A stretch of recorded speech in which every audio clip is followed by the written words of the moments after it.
ఇప్పటివరకు మనం వేరే దేశాల మీద ఆధారపడడం, దానివల్ల మనకెంత కష్టం ఉందో మీరు చెప్తూ వచ్చారు. ఇందులో ఒక రకంగా చెప్పాలంటే సార్, మిసైల్స్‌లో, ఎయిర్ డిఫెన్స్‌లో భారత్ ఎంత వీలైతే అంత ఆత్మనిర్భర్ అయిందని అనుకోవచ్చు.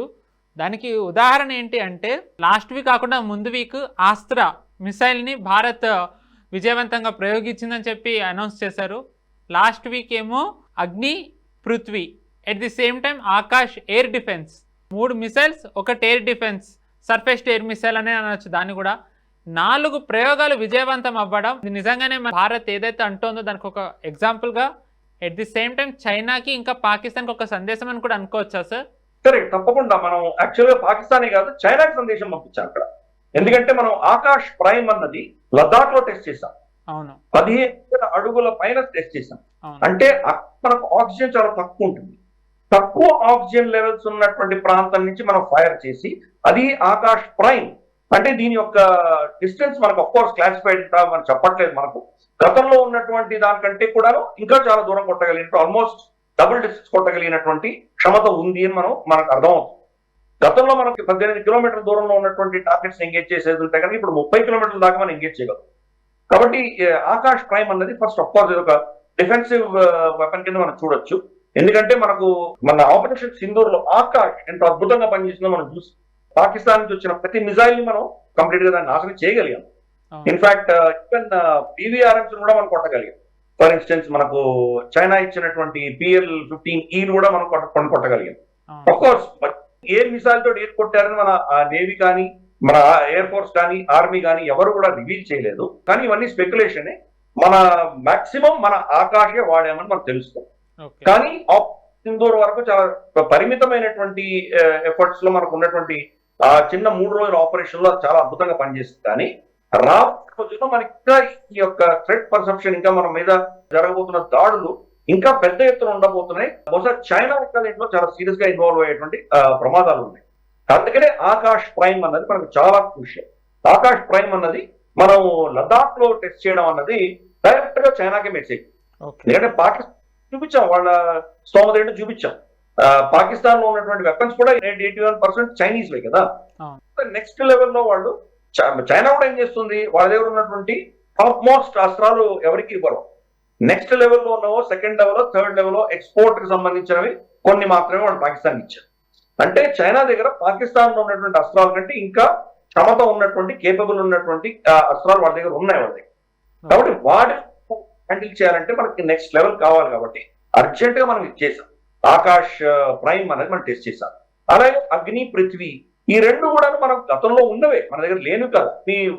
పృథ్వీ 2 ఈ రెండు కూడాను మన గతంలో ఉన్నటువంటివే మళ్ళీ టెస్ట్ చేస్తాం. ఎందుకంటే దాంట్లో కొత్త నావిగేషన్ సిస్టమ్ పెడుతున్నాము. ముఖ్యంగా ఏంటంటే మన శాటిలైట్ ఫామ్ ఏదైతే ఉందో, గతంలో ఇవన్నీ GPS ఆధారంగానో లేదా మనకు రష్యా ఇచ్చేటువంటి గ్లాస్నాస్ వాళ్ళ శాటిలైట్ ఆధారంగానో ఈ నావిగేషన్ అంతా ఉండేది. ఇప్పుడు అలా కాకుండా మన నావిక్ ఏదైతే మన భారతదేశపు శాటిలైట్స్ క్లౌడ్ ఉందో దాని ఆధారంగా నావిగేషన్ అన్నది మనం చాలా సక్సెస్ఫుల్ గా మనం ఆపరేషన్ సింధూర్ లో మనం చేయగలిగాం. కాబట్టి ఈ అగ్నిని కూడా దానిని అనుసంధానం చేసి చెక్ చేయడం, పైపెచ్చు దాని యొక్క ఏమంటారంటే దాని స్పీడ్ కానీ, దాని యొక్క మెటలర్జీ కానీ, దాని బరువు కానీ ఇవన్నీ తగ్గించి దాంట్లోనే కొత్త వర్షన్స్ తీసుకొస్తున్నాం. వాటిని టెస్ట్ చేసాం. ఆల్రెడీ ఇండక్ట్ అయిపోయి పృథ్వీను తర్వాత అగ్ని రెండు ఎప్పుడో ఇండక్ట్ అయిపోయి ఉన్నాయి, మన దగ్గర ఆల్రెడీ సిద్ధంగా ఉన్నాయి. దాంట్లోనే నెక్స్ట్ వర్షన్, దాంట్లోనే నెక్స్ట్ దాని కేపబిలిటీస్ పెంచే దిశగా మనం చేస్తున్నాం.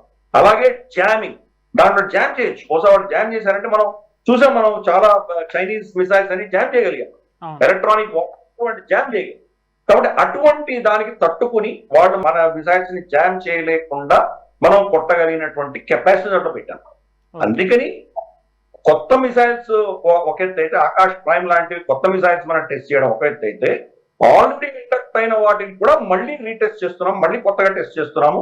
దాంట్లో ఉన్నటువంటి గతంలో ఉన్నటువంటి టెక్నాలజీని తీసి కొత్త టెక్నాలజీ దాంట్లో ఇంక్లూడ్ చేస్తున్నాము. మనం కొత్త కొత్త రెడార్స్ మనకు ఉన్నటువంటి ఆ టెక్నాలజీ అంతా పెడుతున్నాము. నావిగేషన్, తర్వాత దాని గైడెన్స్ సిస్టమ్ కావచ్చు, దాని ఎలక్ట్రానిక్ వార్ఫేర్ సూట్ కావచ్చు, దాని యొక్క మెటలర్జీ కావచ్చు, వెయిట్ కావచ్చు, ఇవన్నీ కూడా కంప్లీట్ గా మార్చి మనం మళ్ళీ కొట్టగలుగుతున్నాము. అంత అర్జెంట్ గా భారత ప్రభుత్వం చేస్తోంది అంటే అఫ్ కోర్స్ మనం ఒకటి మనం ఎప్పుడు కూడా సిద్ధంగా ఉంటాం. 2 బహుశా మన మీద ఏదో థ్రెట్ పర్సెప్షన్ ఉంది అని కూడా మనం అనుకోవాలి. మేబీ ఆపరేషన్ సింధూర్ అన్నది మళ్ళీ ఇంకోసారి దాన్ని మళ్ళీ యాక్టివేట్ చేసేటువంటి అవకాశాలు ఎక్కువ కనిపిస్తున్నాయి మనకు. మళ్ళీ రాబోయే కొద్ది రోజుల్లో మళ్ళీ ఏమైనా పాకిస్తాన్ మీద యాక్షన్ తీసుకుంటామా తెలియదు. అలాగే ఈ పరిస్థితుల్లో చైనా ఏమైనా సింధూర్కి చర్య చేసే ప్రయత్నం చేస్తుందా? ఎందుకంటే మనం ప్రతిసారి వాళ్ళతో మైత్రి పెట్టినప్పుడు వాళ్ళు ఏదో మన మీద ఏదో చర్యలు చేశారు. మోదీ గారు షీ జిన్పింగ్ పిలిచి అక్కడ అహ్మదాబాద్ లో ఆయన సబర్మతి ఆశ్రమం తీసుకువెళ్ళి ఆయనతో మైత్రి చేసినప్పుడు, లేదా మన మహాబలిపురంలో ఆయనతోటి వెళ్ళినప్పుడు కానీ, ఈ రెండు ఘటనలు జరిగినప్పుడు వాళ్ళు మనకు అక్కడ గల్వాన్ ఘటన లాంటివి లేదా డెప్సాంగ్ ప్లేన్స్ లో రావడం ఇటువంటి చర్యలు చేశారు.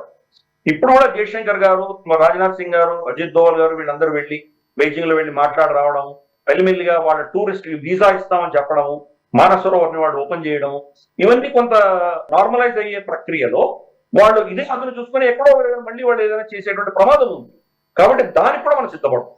కాబట్టి రెండు ఫ్రంట్స్, మన చైనీస్ ఫ్రంట్ కావచ్చు, పాకిస్తాన్ ఫ్రంట్ కావచ్చు, రెండిటి ఇష్యూస్ లో కూడా మన శక్తి పెంచుకునే దిశగా ఈ టెస్ట్లన్నీ మనం చేస్తున్నాము. అలాగే బియాండ్ విజువల్ రేంజ్ కి సంబంధించినటువంటి శక్తి కూడా పెంచుకుంటున్నాము. మనకు అస్త్ర అన్నది గత వారంలో మనం టెస్ట్ చేశాము. ఇవి కూడా మన దగ్గర ఉన్నటువంటి బియాండ్ విజువల్ రేంజెస్ అన్ని 70-80 కిలోమీటర్లు కొట్టగలిగినటువంటివి. ఇవి 100, 110, 120 దాకా కొట్టేటువంటి దిశగా మనం టెస్ట్ చేస్తున్నాం. అఫ్ కోర్స్ ఇందాక నేను అన్నట్టు క్లాసిఫైడ్ ఉంటాయి, మనకు అన్ని దాని ఎగ్జాక్ట్ దాని కెపాసిటీ ఏంటి మనకు చెప్పరు వాళ్ళు. మనకి ఇప్పటి వరకు ఉన్నటువంటి సమాచారం ప్రకారం కనీసం అంటే 100 కిలోమీటర్లు పైబడి కొట్టగలిగినటువంటి beyond visual range air to air missile, BVRM అంటే beyond visual range air to air missile, అది కూడా మనం టెస్ట్ చేసాం. కాబట్టి చాలా త్వరితగతిన మనం మన శక్తి పెంచుకునే దిశగా టెస్ట్ చేసి మనకు ఆపరేషన్ సింధూర్ లో నేర్చుకున్న గుణపాఠాలు, దాంట్లో మనకి ఎక్కడ మనకి ఇబ్బందులు ఉన్నాయి, ఎక్కడ మనకు షార్టేజెస్ ఉన్నాయి, ఎక్కడ మనకు కొంత నెగిటివ్ మనకు అంత శక్తి లేదనుకుంటున్నామో అవన్నీ పూడ్చే దిశగా ప్రభుత్వం చాలా అర్జెంట్ గా ఈ ప్రయత్నాలన్నీ చేస్తోంది. ఆ విషయం మనం చాలా గమనించాలి. కొన్ని అనౌన్స్ చేస్తారు, కొన్ని చెప్పరు.